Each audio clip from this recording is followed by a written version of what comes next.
মহাকুম্ভের সাফল্য নিয়ে লোকসভায় বক্তব্য পেশ করলেন প্রধানমন্ত্রী নরেন্দ্র মোদী। মঙ্গলবার সংসদের বাজেট অধিবেশনের দ্বিতীয় পর্বে লোকসভায় এই বিষয়ে বিবৃতি দেন তিনি। মহাকুম্ভে অনেক অমৃতের উদ্ভব হয়েছে, ঐক্যের অমৃত হলো এর পবিত্র প্রসাদ বলে উল্লেখ করেন প্রধানমন্ত্রী নরেন্দ্র মোদী। যারা মহাকুম্ভ নিয়ে প্রশ্ন তুলেছিলেন তারা তাদের উত্তর পেয়েছেন। দেশের প্রতিটি কোণে আধ্যাত্মিক চেতনার উদ্ভব হয়েছে। দেশের সম্মিলিত চেতনার ফল মহাকুম্ভের সময় দেখা গেছে।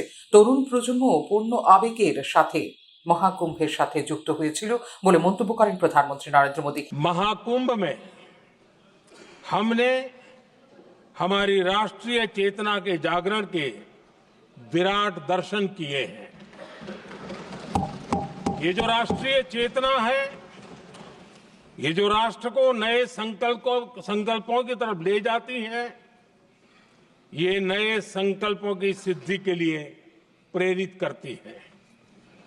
महाकुंभ ने उन शंकाओं आशंकाओं को भी उचित जवाब दिया है जो हमारे सामर्थ्य को लेकर कुछ लोगों के मन में रहती है। এদিকে প্রধানমন্ত্রী নরেন্দ্র মোদীর সংক্ষিপ্ত বক্তব্য শুরু হতেই বিরোধী বেঞ্চ থেকে শুরু হয় হইচই।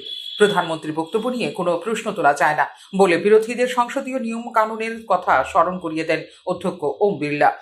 नियम 372 एक मिनट नियम 372 के तहत आप विद्वान माननीय सदस्य विषय उठा रहे थे ना, इसलिए मैं बोल रहा हूं आप नियम पढ़ लिया करें। हर विषय सदन नियमों से चलता है। 372 के अंदर ये नियम है कि माननीय मंत्री जी या प्रधानमंत्री स्वेच्छा से स्टेटमेंट देते हैं, और उसमें यह भी नियम है कि माननीय मंत्री जी और प्रधानमंत्री जी स्टेटमेंट के बाद कोई सवाल नहीं होता है। श्री प्रताप सारंगी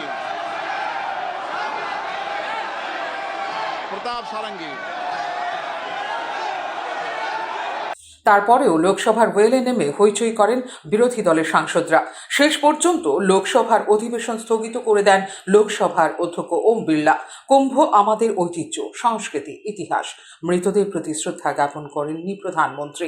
প্রধানমন্ত্রীর কাছ থেকে কর্মসংস্থান চাইছে মহাকুম্ভে যাওয়া যুবকরা এবং প্রধানমন্ত্রীরও সেই বিষয়ে কথা বলা উচিত ছিল বলে প্রতিক্রিয়া দিয়েছেন লোকসভার বিরোধী দলনেতা রাহুল গান্ধী।